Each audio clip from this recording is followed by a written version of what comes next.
Yes sir. चलिए आप लोग सभी राजा की माइक म्यूट कर लीजिए आप। राजा की माइक म्यूट करिए।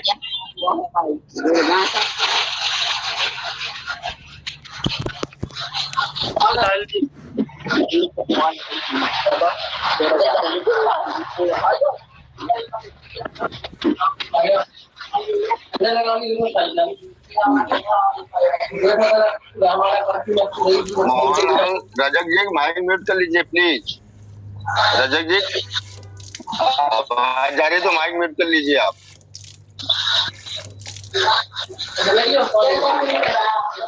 आवाज नहीं आ रही सर जी गुड इवनिंग।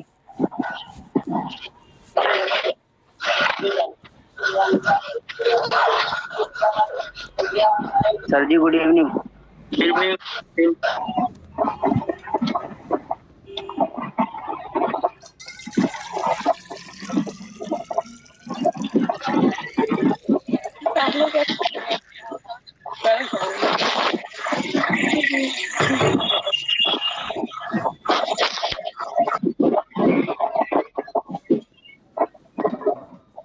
चलिए सभी के माइक म्यूट हो गए।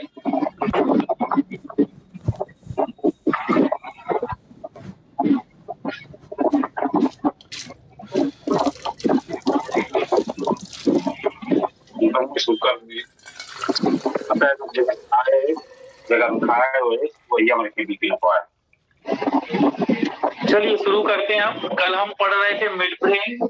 मिड ब्रेन में हमने पढ़ लिया था क्या कि मिड ब्रेन जो होता है हमारे बॉडी का, या सॉरी बॉडी का नहीं, ब्रेन का। जैसे हम एक ब्रेन बनाते हैं, यदि मान लीजिए हमारा ब्रेन है इस तरह से, यदि ये हमारा ब्रेन है तो ब्रेन में यहाँ पर हमें देखने को मिलेगा क्या, मिड ब्रेन छोटा सा पार्ट होता है। मिड ब्रेन से जुड़ा हुआ एक और पार्ट हमें देखने को मिलता है जिसको हम बोलते हैं बोन। फिर इसके नीचे मेडुला देखने को मिलेगा, ये है मेडुला। और मेडुला के नीचे ये हमारे स्पाइनल कोड। तो यहाँ पर इस तरह से स्ट्रक्चर देखने को मिलता है जिसे हम बोलते हैं सेरिबेलम। ये हमारा कोर है। सर जी आवाज साफ नहीं आ रही, आवाज साफ नहीं आ रही। आप बिल्कुल शांत रहें पहले सभी लोग, मेरी आवाज आपको जो है क्लियर आ रही है। देखिए कल हम मिड ब्रेन पढ़ रहे थे। फोर ब्रेन वाला पार्ट हमारा हो गया। सबसे बड़ा पार्ट, मेजर पार्ट हमारा फोर ब्रेन होता है। देन हमने मिड ब्रेन भी पढ़ लिया। मिड ब्रेन एक छोटा सा पार्ट है हमारे ब्रेन का, कल हमने बताया था। और ये क्या होता है, नॉन फंक्शनिंग पार्ट है। नॉन फंक्शनिंग पार्ट मतलब कि ये इसके ज्यादा फंक्शन ह्यूमन बीइंग में है नहीं, है ना। बस ये कर क्या रहा है, हमारे हाइंड ब्रेन को हमारे फोर ब्रेन से जोड़ने का काम कर रहा है, ठीक है ना। और ये जो मिड ब्रेन होता है ये ज्यादा डेवलप्ड नहीं होता है ह्यूमन बीइंग में, है ना, हमने कल बताया था। ये कहाँ डेवलप होता है, ये उन एनिमल्स के अंदर, कुछ बर्ड्स होते हैं, कुछ एनिमल्स होते हैं जिनके अंदर मिड ब्रेन प्रॉपर्ली ज्यादा डेवलप होता है। और उसके डेवलपमेंट के कारण ही ऐसे बर्ड में या एनिमल्स में कुछ स्पेशल पावर होती है। जैसे हमने एग्जाम्पल दिए थे कि डॉग में सूंघने की, स्मेल की पावर होती है बिकॉज ऑफ उनके अंदर की स्पेशल पावर सूंघने की। तो मिड ब्रेन जो होता है वो होता है, ठीक है ना। ऐसे कई और भी जीव तो हमें देखने को मिलते हैं जिनके अंदर कुछ तो स्पेशल पावर उनके मिड ब्रेन के वेल डेवलप होने के कारण हमें देखने को मिलती है। लेकिन ह्यूमन बीइंग की बात करें तो ह्यूमन बीइंग में जो है और हमें दो मिनट ये बाहर सब सर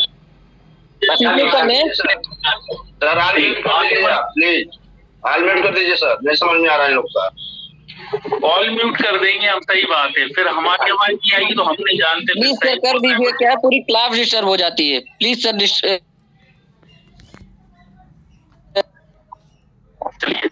सर ऑल म्यूट छोड़ दीजिए, हम लोग एयरफोन लगा के सुनेंगे, जिसको पढ़ना होगा वो। बिल्कुल बिल्कुल, आप लोग ईयरफोन लगा लीजिए और हम यहाँ पर ऑल म्यूट कर रहे हैं सभी को।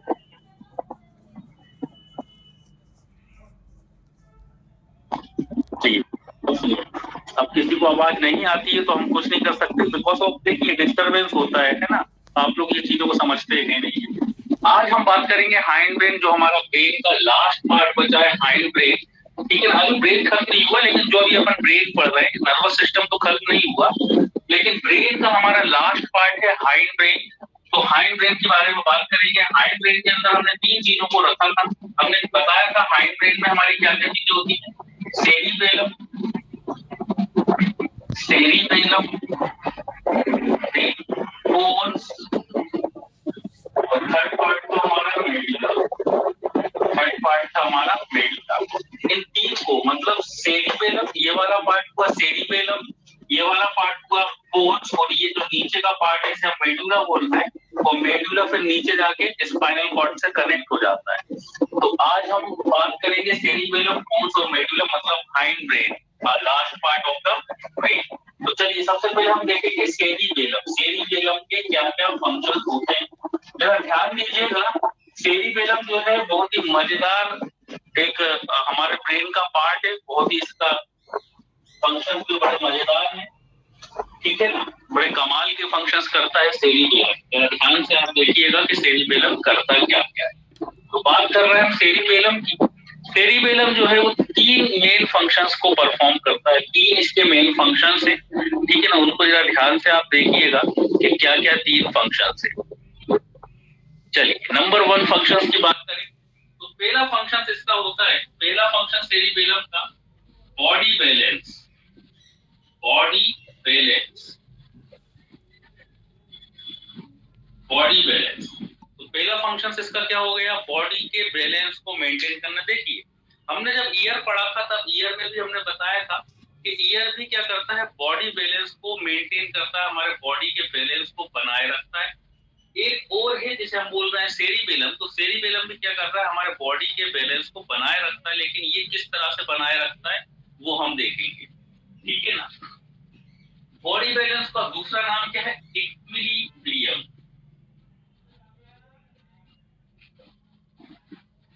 बॉडी बैलेंस को हम इक्विलिब्रियम भी बोल सकते हैं। मींस या तो हम बोल सकते हैं ये इक्विलिब्रियम में हेल्प कर रहा है, या फिर क्या कर रहा है, बॉडी का बैलेंस बना रहा है। किस तरह से, देखिए सेरिबेलम क्या कर रहा है, हमारे बॉडी को किस तरह से बैलेंस कर रहा है। हम दौड़ सकते हैं, गिरते नहीं है। ठीक है ना, ये कोई छोटी मोटी बात नहीं है कि यदि हम दौड़ रहे हैं और गिर नहीं रहे हैं, हम चल रहे हैं, हम यहाँ तक कि 2 पैरों पर तो छोड़िए, हम 1 पैर पर भी खड़े हो सकते हैं। आप लोग जानते हैं कि यदि हम अपने 1 पैर को ऊपर कर दें और 1 पैर पर खड़े हो तो हम जो है खड़े रह सकते हैं, हम कूद सकते हैं, है ना, हम ऊपर से जंप कर सकते हैं, किसी चीज को जंप करके हम पार कर सकते हैं, उसके बाद भी हम गिरते नहीं है। तो ये जो पूरा काम देख रहा होता है कि हमारे बॉडी का जो बैलेंस मेंटेन हो पा रहा है, ये कौन देख रहा है, ये सेरिबेलम देख रहा है। सेरिबेलम के कारण ही हमारे बॉडी का बैलेंस मेंटेन हो पाता है। ठीक है ना, यदि हम चल रहे हैं, ठीक है ना, या हम कूद रहे हैं, हम डांस कर रहे हैं, डांस करते करते भी हम गिर नहीं जाते हैं। ठीक है ना, बिकॉज ऑफ सेरिबेलम। क्योंकि सेरिबेलम हमारे बॉडी को क्या करता है, एक मेंटेन करके रखता है, उसके बैलेंस को मेंटेन करके रखता है ताकि हम गिरे ना। तो पहला इसका काम क्या हो गया कि बॉडी के बैलेंस को मेंटेन करके रखना। ठीक है ना, हम आसानी से 2 पैरों पर खड़े हो जाते हैं। 2 पैरों पर खड़े होना आसान बात नहीं है। ठीक है ना, 2 पैर तो छोड़िए, हम 1 पैर पर भी खड़े हो जाते हैं। यदि हम डमी जो होते हैं, पुतले जो होते हैं, आप लोगों ने देखे होंगे पुतले जो होते हैं, ठीक है ना, उनके हम 2 पैर भी बना दें। अभी दशहरा आने वाला है, रावण बनेगा, ठीक है ना, रावण के पुतले जलाए जाते हैं, तो उनके 2 पैर भी हम बना देंगे और उसको खड़ा करेंगे, वो रावण गिर जाएगा, वो पुतला, वो डमी गिर जाएगी। लेकिन एक ह्यूमन बीइंग आराम से 2 पैरों पर खड़ा हो जाता है। हम तो बार बार बोल रहे हैं 2 पैर तो छोड़िए, आप 1 पैर पर भी आराम से खड़े हो जाएंगे। ठीक है ना, बिकॉज ऑफ वो पुतला क्यों गिर गया, क्योंकि उसके पास ब्रेन नहीं है, उसके पास सेरिबेलम नहीं है। तो सेरिबेलम ही नहीं है तो उसका जो धड़ है या जो उसका वजन है या जो डमी है वो गिरेगा ही, बिकॉज ऑफ उसके पास सेरिबेलम नहीं है। लेकिन ह्यूमन बीइंग के पास क्या होता है, सेरिबेलम होता है। और सेरिबेलम एक ब्रेन का पार्ट है, वो ये क्या करता है, हमारे बॉडी के का जो बैलेंस होता है उसको मेंटेन करके रखता है।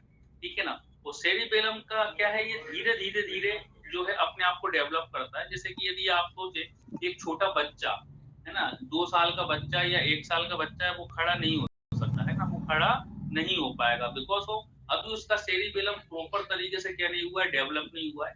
ये उम्र के साथ साथ जैसे न्यूबॉर्न बेबी होता है, और न्यूबॉर्न बेबी जैसे जैसे बढ़ेगा उसका सेरिबेलम में भी क्या होगा, डेवलपमेंट होगा। और जब प्रॉपर तरीके से सेरिबेलम इसका डेवलप हो जाता है तब बच्चा भी खड़ा होना सीख जाता है, चलना सीख जाता है। स्टार्टिंग में आपने देखा है ना कि स्टार्टिंग में क्या होता है, जो न्यूबॉर्न बेबी है धीरे धीरे 6 महीने का हुआ, 7 महीने का हुआ, वो चलना सीखेगा, खड़ा होगा, गिरेगा, फिर खड़ा होता है, फिर गिरता है, तो फिर चलता है तो किसी स्टिक को पकड़ के या चलने की कोशिश करेगा, गिरेगा। बिकॉज ऑफ शुरुआत के दिनों में जैसे जैसे बच्चे की ग्रोइंग एज होती है तो सेरिबेलम भी क्या होता है, ग्रोइंग एज में होता है, ठीक है ना। तो जैसे जैसे उसका सेरिबेलम पूरी तरह से वेल डेवलप हो जाएगा तो बच्चा भी क्या होगा, चलना प्रॉपरली सीख जाएगा, ठीक है ना। तो ओवरऑल आपको समझ में आ रहा होगा कि सेरिबेलम क्या कर रहा है, हमारे बॉडी के बैलेंस को मेंटेन करता है, ठीक है ना। देख, कुछ ड्रिंकर लोग जो होते हैं एल्कोहल वगैरह जो पीते हैं, ज्यादा एल्कोहल यदि हम पी लेते हैं तब देखते हैं कि हमारी चाल जो है या उसकी चाल, जिसने ज्यादा ड्रिंक जो है कर रखी है, चाल भी थोड़ी सी जो है आड़ी तिरछी सी हो जाती है, वो भी गिर जाता है। आप लोग ध्यान रखिएगा कि जो ड्रिंकर होते हैं या जो एल्कोहल होता है, वो एल्कोहल जब हमारे ब्लड के अंदर मिक्स होता है और ब्लड के अंदर मिक्स होके ये एल्कोहल जब हमारे ब्रेन में पहुंचता है तो ब्रेन में जाके हमारे सेरिबेलम को भी अफेक्ट करता है, सेरिबेलम को बल्कि ज्यादा अफेक्ट करता है। यही कारण है कि पीने के बाद किसी भी ह्यूमन बीइंग की चाल चेंज हो जाती है, ठीक है ना, उसकी चाल चेंज हो जाती है ना, वो प्रॉपरली तरीके से क्या नहीं कर पाता। 1 minute, you are waiting.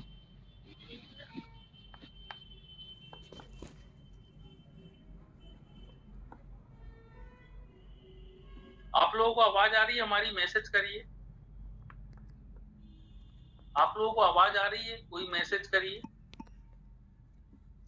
Anyone, कोई भी मैसेज करिए। ओके ओके ओके, आ रही है ना, ठीक है ठीक है ठीक है ठीक है।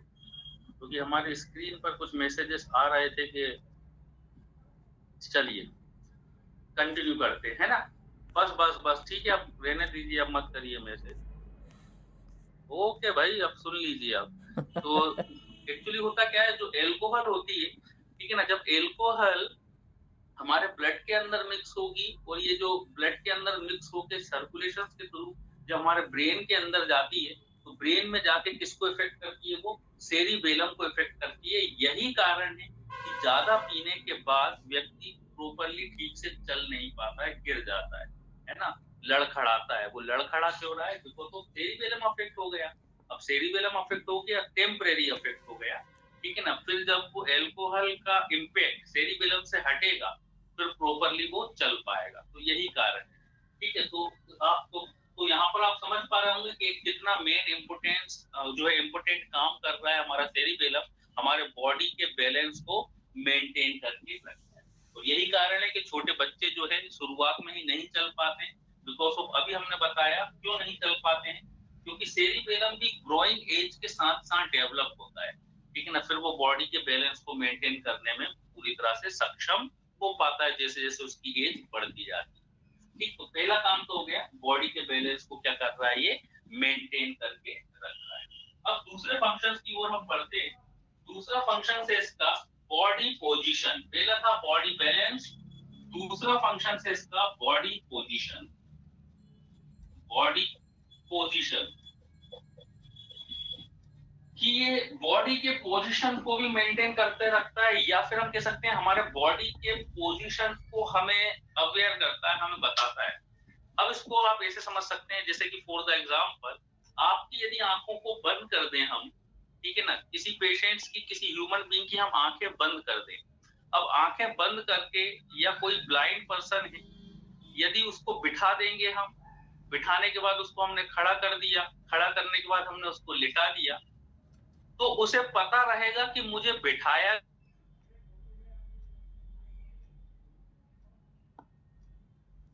देता हूं, ठीक है ना, उसे सब पता रहेगा ना। यदि उसके हैंड को इस तरह से हम फोल्ड कर देंगे तो उसको पता रहेगा कि मेरे हैंड को इस तरह से फोल्ड किया गया है, उसकी मुट्ठी को हम इस तरह से हम उसकी मुट्ठी को बंद करेंगे तो उसे पता रहेगा कि मेरी मुट्ठी को बंद किया गया है। तो उसको कैसे पता चल पा रहा है ये उसको सब पता चल पाता है सेरिबेलम के थ्रू, क्योंकि सेरिबेलम हमारी बॉडी की क्या पोजीशन है उसका उसकी नॉलेज देता है। ठीक है ना, कैसे नॉलेज देता है? बिकॉज ऑफ जो हमारी मसल्स रहती हैं, इस मसल्स से है ना मैसेज जो है वो हमारे कहाँ जाता है, ब्रेन में जाता है, और ब्रेन में भी ये मसल्स जो है मैसेज लेके, जैसे हम बैठ रहे हैं है ना, हम बैठे हुए हैं तो हमारे जो हिप रीजन की जो मसल्स हैं, हमारे हिप रीजन की जो मसल्स है और मसल्स के पास जो नर्व सप्लाई गई है, जो नर्व गई है, ये नर्व क्या करेगी, हिप रीजन से सेंसेशंस को लेके कहाँ जा रही है, हमारे सेरिबेलम के पास जा रही है, और सेरिबेलम फिर हमें बता रहा है हिप रीजन के थ्रू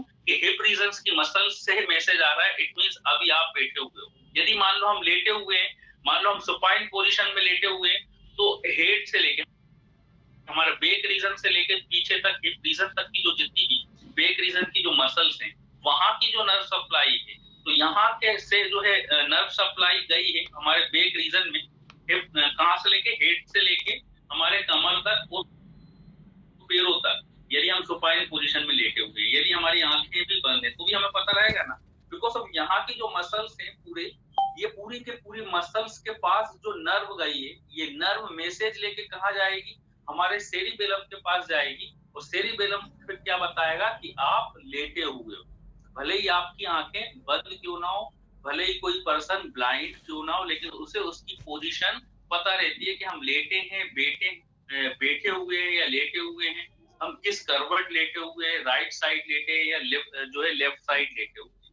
तो आप समझ पा रहे हो ना कि बॉडी की पोजीशन किस तरह से बता रहा है सेरिबेलम। तो सेरिबेलम बॉडी की पोजीशन में भी क्या करता है, हमें हेल्प करता है, हमारे बॉडी की क्या पोजीशन है ना। ये हम आंखें बंद, यदि सेरिबेलम अफेक्ट हो जाएगा तो बॉडी की पोजीशन भी नहीं पता रहेगी, उनको लेटा देते हैं, या ज्यादा हैवी ड्रिंकर की बात कर रहा है तो हैवी ड्रिंकर, वो लेटे हैं, सो रहे हैं, किस करवट लेटे हैं, किस करवट नहीं लेटे, बैठे हैं, उन्हें कुछ पता नहीं रहता है ना। क्यों नहीं पता रहता? बिकॉज ऑफ वही बात कि सेरिबेलम अफेक्ट है, फिर बॉडी की पोजीशन कैसे पता चल पाएगी। ठीक है ना। तो दूसरा काम इसने क्या करा, पोजीशंस ये बताता है कि हमारे बॉडी की पोजीशन क्या है इस समय। थर्ड जो इसका फंक्शंस क्या है, मसल्स कोऑर्डिनेशन। इसका थर्ड फंक्शंस जो होता है मसल्स कोऑर्डिनेशन।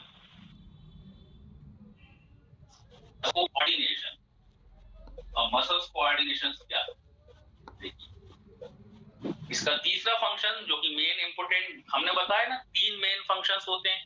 पहला फंक्शन हमने देख लिया, बॉडी के बैलेंस को बता रहा है। दूसरा हमने देख लिया, बॉडी की पोजीशन बता रहा है कि हमारे बॉडी की पोजीशन क्या है। और तीसरा एक और इंपोर्टेंट फंक्शन है मसल्स कोऑर्डिनेशन। अब ये मसल्स कोऑर्डिनेशन किस तरह से करता है, देखिए कभी भी जब भी हम जितने भी मोशंस करते हैं, हम जो भी एक्टिविटी करते हैं हाथ पैरों को, यदि हमने हाथ को इस तरह से ऊपर भी किया है, ठीक है ना, या फिर हमने अपने फेस को इस तरह से टच भी किया है, हम बिल्कुल सीधे खड़े हुए थे, हमने अपने फेस को टच कर लिया, हाथ को ऊपर किया, ये क्या कर रहा है, मोशन कर रहा है ना, हम एक्टिविटी कर रहे हैं। तो हम जितने भी एक्टिविटी कर रहे होते हैं, इसके अंदर कोई एक मसल्स काम नहीं कर रही होती है, कई सारी मसल्स काम कर रही होती है। जैसे फॉर द एग्जांपल, यदि हम इस तरह से सीधे खड़े और यदि हम अपने फेस को टच करना चाहते हैं, ठीक है ना, ध्यान से सुनिएगा, यदि हम सीधे खड़े हुए और अपने फेस को इस तरह से टच करना चाहते हैं, या फिंगर से हम अपने नोज को टच करना चाहते हैं, या हम अपने सिर को टच करना चाहते हैं, है ना, या हम कुछ भी अपने शेप को इस तरह से टच करना चाहते हैं। अब देखिए इसमें कितनी तरह की मसल्स काम कर रही हैं। यदि आप सीधे इस तरह से खड़े हैं तो सबसे पहले तो आपको अपने हैंड को क्या करना पड़ेगा, इस तरह से आपके एल्बो को फ्लेक्स करना पड़ेगा, है ना। आपका एल्बो अभी सामने आप देखिए, क्योंकि नीचे का व्यू आपको दिख नहीं रहा होगा, ठीक है ना। तो हम हैंड को इस तरह से कर लेते हैं। मान लो हमारा हैंड इस तरह से था, हमने हैंड को क्या करा, फ्लेक्स करा, एल्बो को फ्लेक्स करा। जब हम अपने एल्बो को फ्लेक्स करते हैं तो ये वाला पार्ट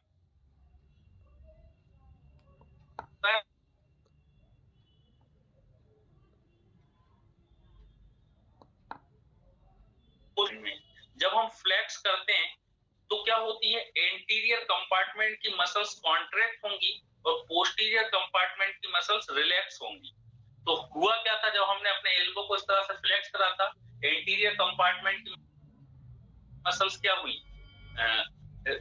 कॉन्ट्रैक्ट हुई, पोस्टीरियर कंपार्टमेंट की मसल्स रिलैक्स हुई। अब क्या करोगे आप, जो हो अपने किसको पाम को प्रोनेट करोगे। प्रोनेट मतलब यू करोगे ना, घुमाओगे, प्रोनेट करोगे। तो जब आप प्रोनेट करोगे तब क्या होगा, कुछ मसल्स क्या होंगी, है ना, एंटीरियर कंपार्टमेंट की मसल्स क्या होंगी प्रोनेट करने में, मतलब पाम मसल। और जो हमारा बाहर, जो हमारा डोर्सल रीजन है, डोर्सल रीजन की मसल्स रिलैक्स होंगी। अब आप क्या करोगे, मान लो आप हैंड को या फिंगर को इस तरह से लाना चाह रहे हो, तो क्या होगा, आप जो है इन सब फिंगर्स को क्या करोगे, है ना, तो जो यहाँ इस फिंगर की जो मसल्स है वो क्या होंगी, कॉन्ट्रैक्ट होंगी, ये रिलैक्स होंगी। तो आप ओवरऑल हम क्या बताना चाह रहे हैं कि हम कोई भी छोटा सा भी मोशन यदि करते हैं, या हम लिख भी रहे हैं, या कुछ भी हम कर रहे हैं, हम पढ़ाते समय इतनी, तो इनमें कई सारी मसल्स काम कर रही है, सिर्फ एक मसल्स काम नहीं कर रही। कि इतनी सारी मसल्स जब काम कर रही होती हैं, तो एक मसल्स दूसरी मसल्स को कोऑर्डिनेट कर रही होती है। जैसे एक मसल्स यदि रिलैक्स हो रही है, तो दूसरी मसल्स क्या हो रही है, कॉन्ट्रैक्ट हो रही है। फिर एक मसल्स रिलैक्स हो रही है तो दूसरी मसल्स कॉन्ट्रैक्ट हो रही है।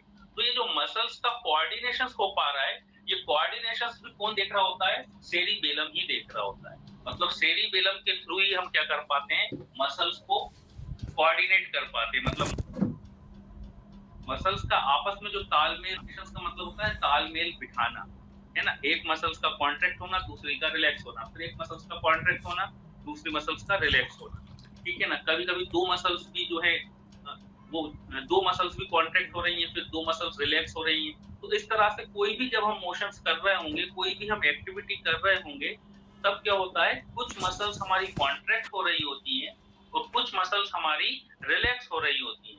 तो ये जो रिलैक्सेशन ऑफ मसल्स हो रहा है, कॉन्ट्रैक्शन ऑफ मसल्स हो रहा है, इसी को हम बोल रहे हैं मसल्स कोऑर्डिनेशन। तो ये मसल्स कोऑर्डिनेशन भी कौन देख रहा होता है, ये भी हमारा सेरिबेलम देख रहा होता है, ठीक है ना।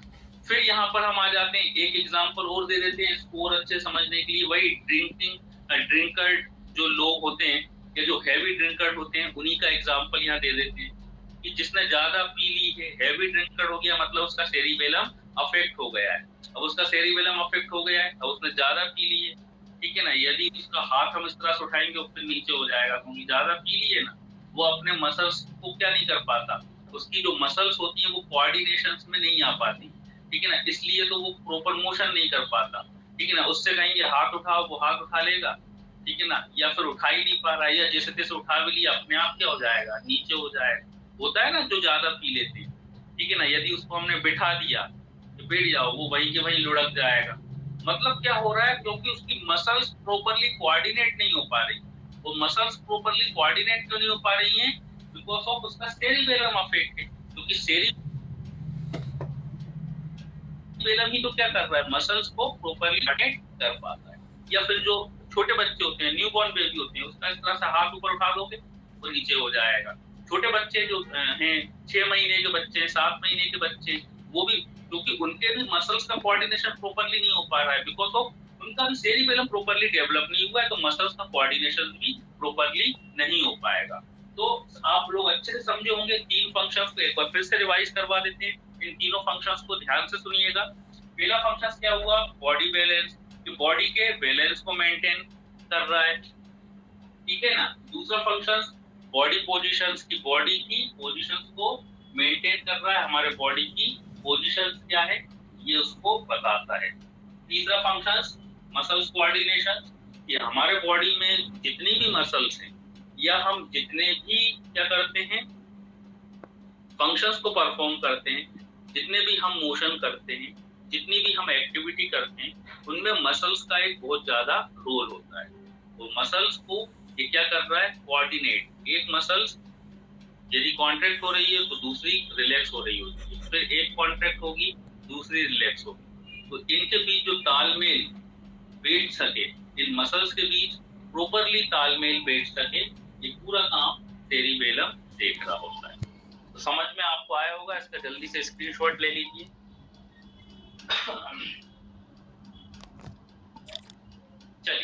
बढ़ते हैं तो ये 3 मेन इंपोर्टेंट फंक्शन है।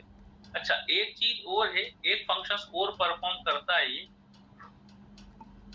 एक और मजेदार फंक्शंस करता है, वो भी हम बता देते हैं कि सेरिबेलम हमें फ्यूचर भी बताता है, रीसेंट फ्यूचर बताता है। रीसेंट फ्यूचर मतलब थोड़ी देर का फ्यूचर हमें बता देता है। कैसे? ये ट्रेजेडी जो होती है, ट्रेजेडी, उसको भी देखने का काम करता है। फॉर द एग्जाम्पल, एक सबसे अच्छा एग्जाम्पल यदि हम दे दें, अभी वर्ल्ड कप चल ही रहा है, मैच चल रहे हैं, ठीक है ना, आप लोग मैच देखते होंगे, कल इंडिया पाकिस्तान का भी मैच है ना, तो मैच में सभी लोग देखते हैं, मैच नहीं देखते होंगे तो भी उनको इतना तो पता ही होगा कि बैट्समैन ने क्या करा, 6 के लिए बॉल उठा दी, बॉल क्या चली गई, बहुत ऊपर चली गई।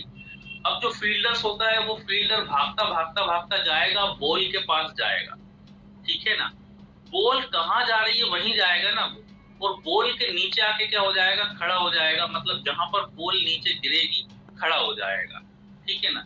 तो उसको ये कैसे पता चला कि बॉल कहाँ आ रही है और कितनी दूरी पर है, कितनी दूरी पर उसको पता रहता है ना, मतलब वो जो डिस्टेंस है उसको पता रहता है, कितनी स्पीड में आ रही है वो भी उसको पता रहेगा। तो ये फ्यूचर हुआ ना, उसको कैसे पता चला कि बॉल कहाँ आएगी, कितनी स्पीड में आ रही है, कितनी देर में आ जाएगी। तो ये भी कौन बताता है, ये भी सेरिबेलम ही बताता है। अगर ये एग्जांपल समझ में नहीं आया हो तो एक और एग्जांपल देते हैं, इससे समझ में आपको आ जाएगा। यदि मान लो आप रोड क्रॉस कर रहे हो, है ना, दूर से गाड़ी आ रही है, मान लो आप रोड को क्रॉस करना चाह रहे हो, बहुत दूर से स्पीड में गाड़ी आ रही है ना, अब आप उसकी स्पीड देखकर रुक जाओगे या आप उसकी स्पीड देखकर ही रोड को क्रॉस करोगे, आपको पता रहेगा कि वो कितनी स्पीड में आएगी और कितनी स्पीड में यहाँ आ जाएगी मेरे पास, तो मैं रोड क्रॉस कर पाऊंगा या रोड क्रॉस नहीं कर पाऊंगा। आप उसी के अनुसार अपनी एक्टिविटी करोगे, या तो आप रुक जाओगे, यदि वो बहुत तेज स्पीड में आ रही है तो आप रुक जाओगे, नहीं मैं रोड क्रॉस नहीं कर पाऊंगा, वो पहले ही यहाँ आ जाएगी। यदि वो धीरे धीरे आ रही है, आपको उसकी जो है स्पीड पता रहेगी, वो धीरे आ रही है, अरे इतनी देर में तो मैं रोड क्रॉस ही कर जाऊंगा जब तक वो यहाँ आए। तो ये किसने बताया, ये कैसे पता चला कि वो कैसे आ पाएगी? तो आपकी आई ने उसको देखा, आपकी आई ने, लेकिन यहाँ पर क्या होता है, उसकी ट्रेजेडी है ना, वो मेंटेन करने के लिए आई भी हेल्पफुल होती है। आपकी आई ने देखा, आपके सेंस के थ्रू ये बात कहाँ गई, सेरिबेलम के पास गई, आई के थ्रू ही जाएगी, है ना, और आपका सेरिबेलम उस चीज को क्या करेगा, बताएगा। यहाँ पर इंफॉर्मेशन आई के थ्रू जाएगी, आपका आई ने ऑक्सीपिटल रीजन पर जो है उसकी पिक्चर भेज दी। अब क्या है, हमारा पूरा ब्रेन एक दूसरे से कनेक्ट है ना, पूरा ब्रेन एक दूसरे से कनेक्ट है। अब क्या करेगा, आपका सेरिबेलम उस चीज को बताएगा कि वो चीज कितनी दूर है, कितनी स्पीड में है, तो कितनी देर में आप तक आ जाएगी। इसलिए तो हम रोड क्रॉस कर पाते हैं, ठीक है ना। यदि हम रोड क्रॉस कर रहे हैं, सामने से कोई गाड़ी आ रही है, कोई ट्रेन आ रही है, ट्रेन मान लो बहुत तेज स्पीड में आ रही है, आप बिल्कुल यहाँ पे खड़े हो जाएंगे, आप पार ही नहीं करेंगे, है ना। यदि बहुत दूर है या फिर उसकी स्पीड बहुत धीरे धीरे आ रही है, बिल्कुल रेंगती हुई आ रही है, आप उसको कह रहे हैं वो तो रेंगती हुई आ रही है, इतनी देर में तो हम क्रॉस कर ही लेंगे। ये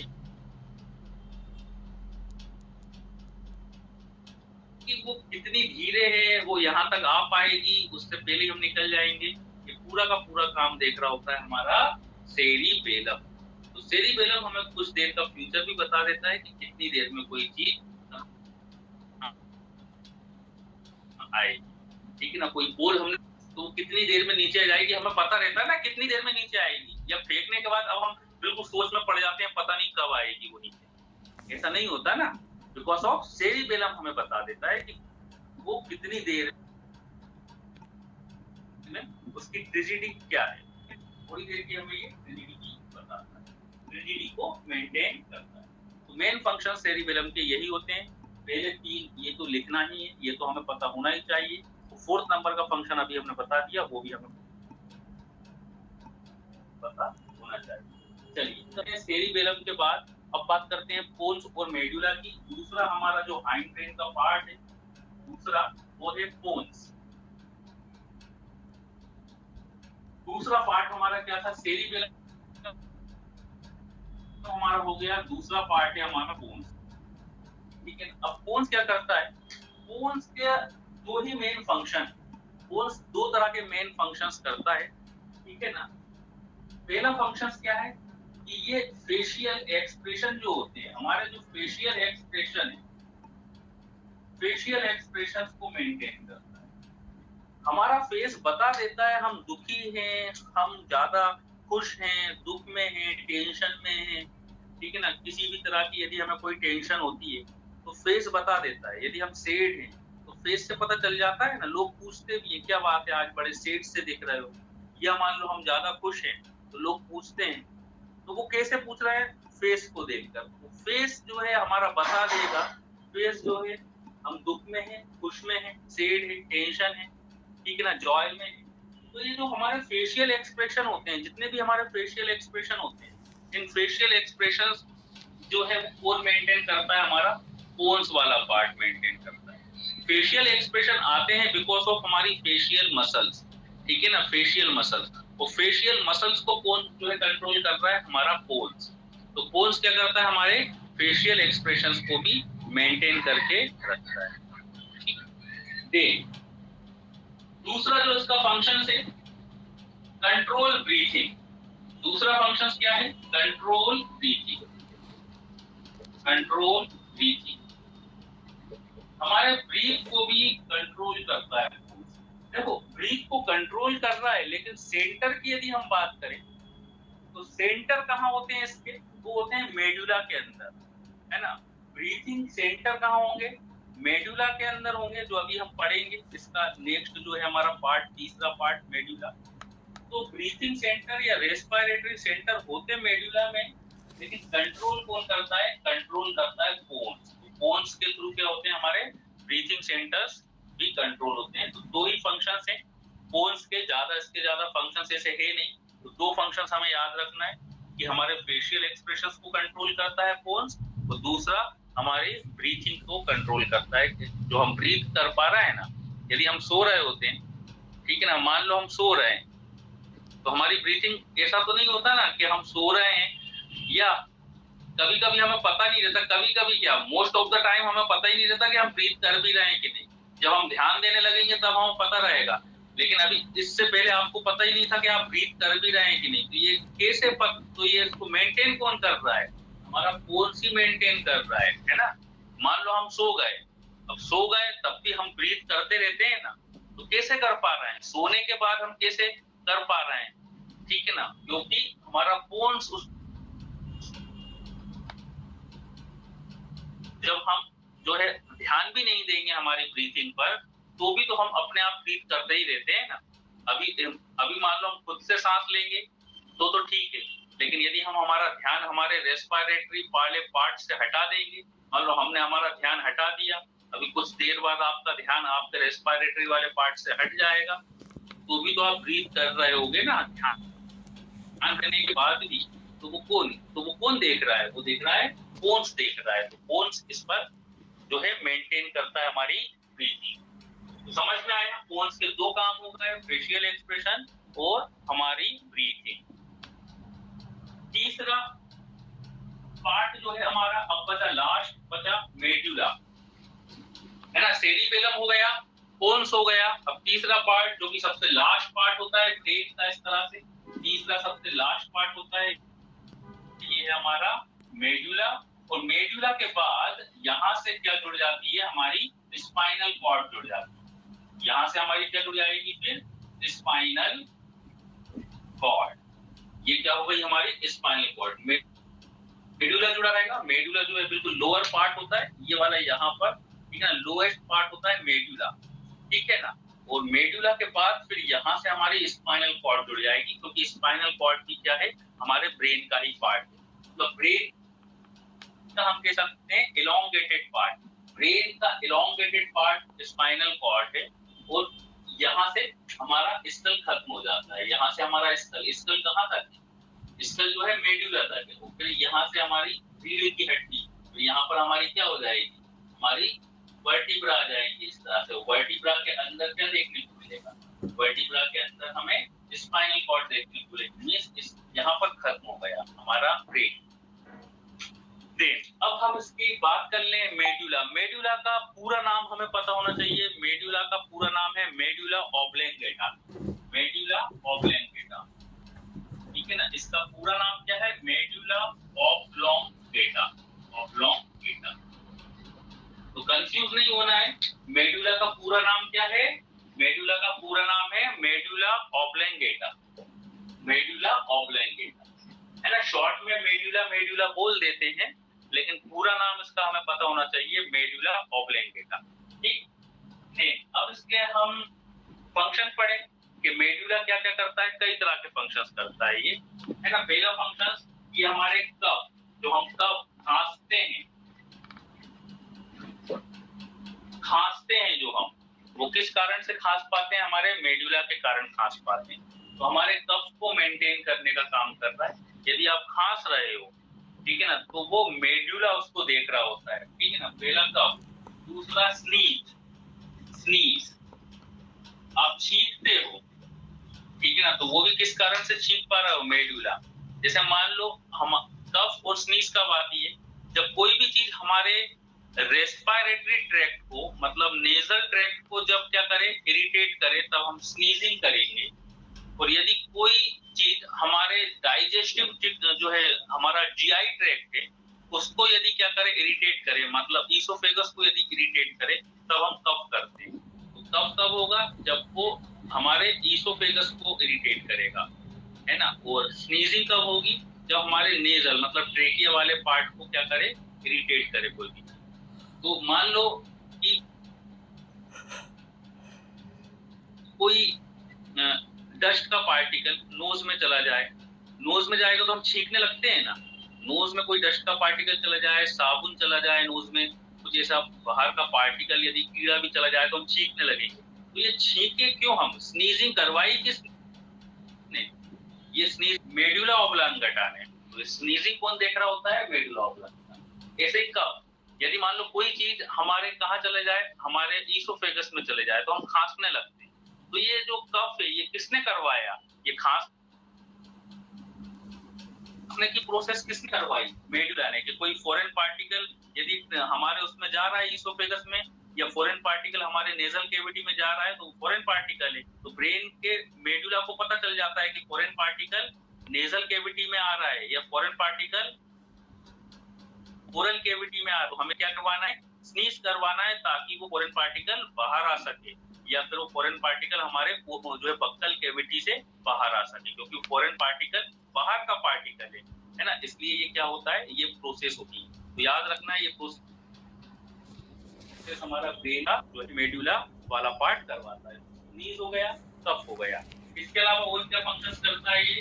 और देख लेते हैं। हिकअप, हिचकी, हिचकी भी जो है,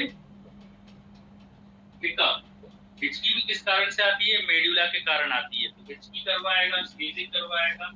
वॉमिटिंग, वॉमिटिंग भी इसी कारण से आएगी, वॉमिटिंग, ठीक है ना। ये सब क्या है? ये सब प्रोसेस जो है ना, ये प्रोसेस हमारी कंपनसेट प्रोसेस के अंदर आती है। मतलब ये बॉडी का नॉर्मल फिनोमिना है। वॉमिटिंग सिम्टम नहीं है कोई, ये बॉडी के लिए एक अच्छी चीज है वॉमिटिंग। अब मान लो कोई हमने ऐसा चीज खा ली जो कि हमारे जीआई ट्रैक्ट के लिए ठीक नहीं, तो हम वॉमिट आउट कर देते हैं, ठीक है ना। मान लो कोई पॉइजन खा लिया, है ना, तो पॉइजन में क्या होता है? वॉमिटिंग होती है ना। तो क्यों होती है वॉमिटिंग पॉइजन में? क्योंकि पॉइजन खाने के लिए ह्यूमन बीइंग का जन्म नहीं हुआ है, वो हमारे बॉडी के लिए नहीं है। या हमने कुछ जो है गंदा फूड खा लिया, है ना, हमने जो है ठेले पे जाके चाट पकौड़ी खा ली, अब घर आके हम वॉमिटिंग कर रहे हैं, ठीक है ना। तो वो क्या हो रहा है? वो वॉमिटिंग मेडुला करा रहा है, क्योंकि वो चीज हमारे बॉडी के लिए ठीक नहीं थी। तो मेडुला को पता चल जाता है जीआई ट्रैक्ट के थ्रू कि ये चीज तो गलत आ गई बॉडी में, तो वो क्या करेगा? उसको वॉमिट आउट करवाने की कोशिश करेगा। तो वॉमिटिंग भी मेडुला देख रहा होता है। देन वॉमिटिंग के अलावा और क्या है?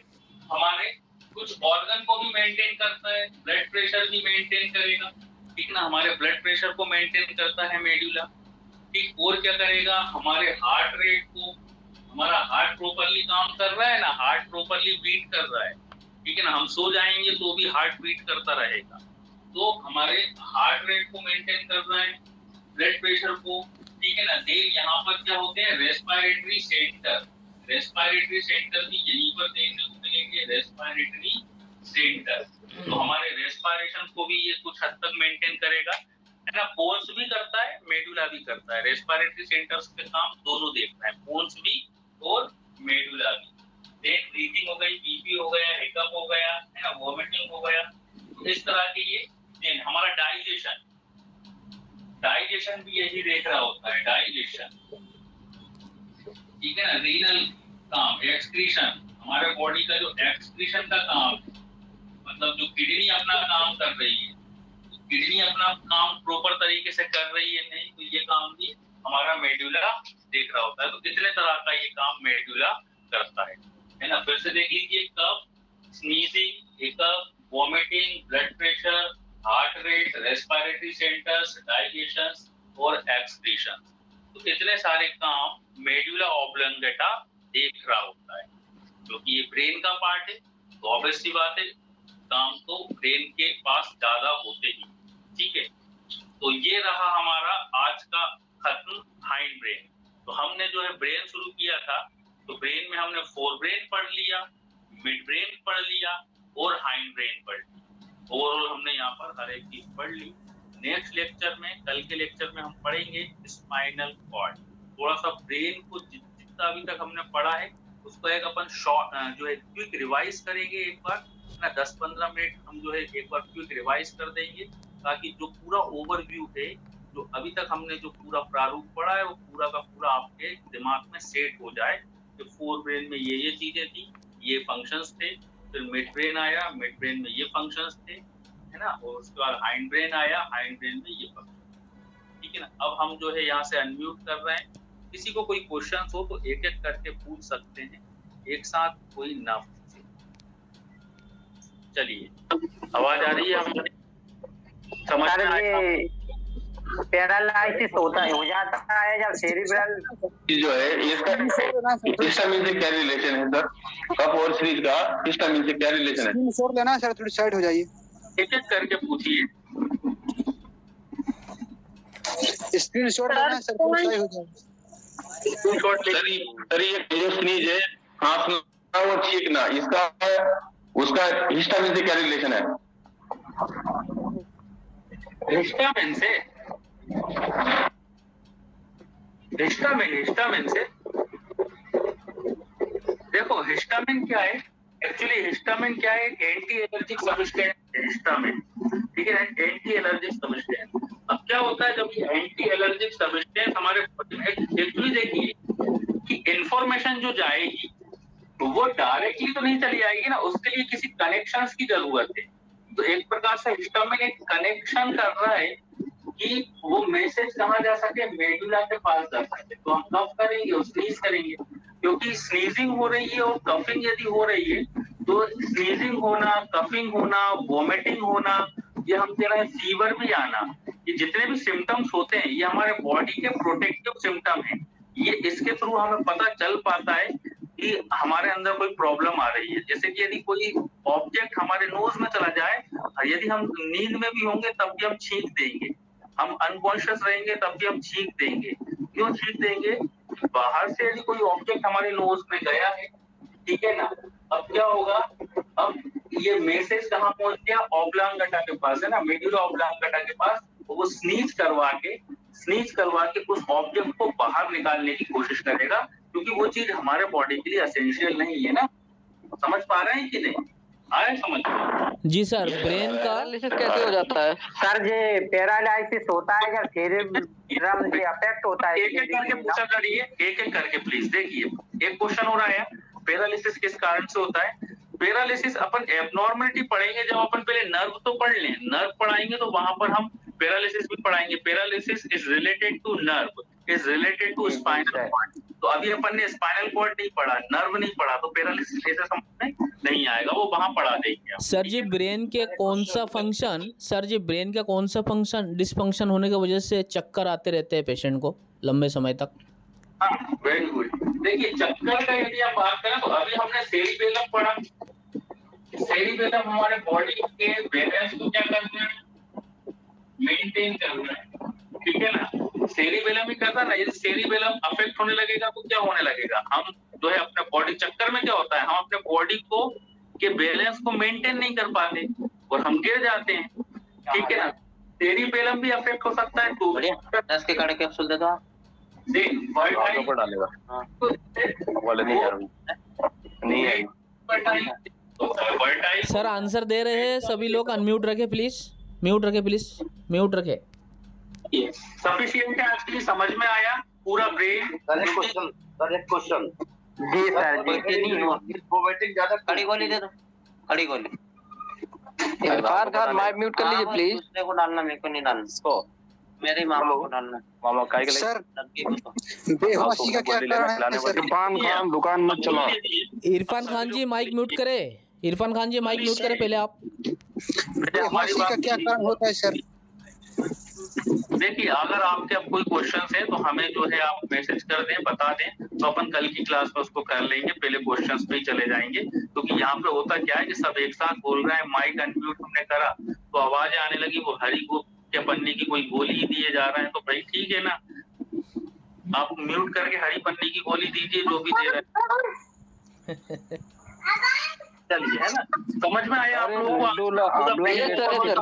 क्लास में अब मैं अच्छे से समझ मैनेज करते हैं सर। क्या सब क्वेश्चन है सर? डाउट अभी डाउट कितने साल की एज से डेवलप होता है?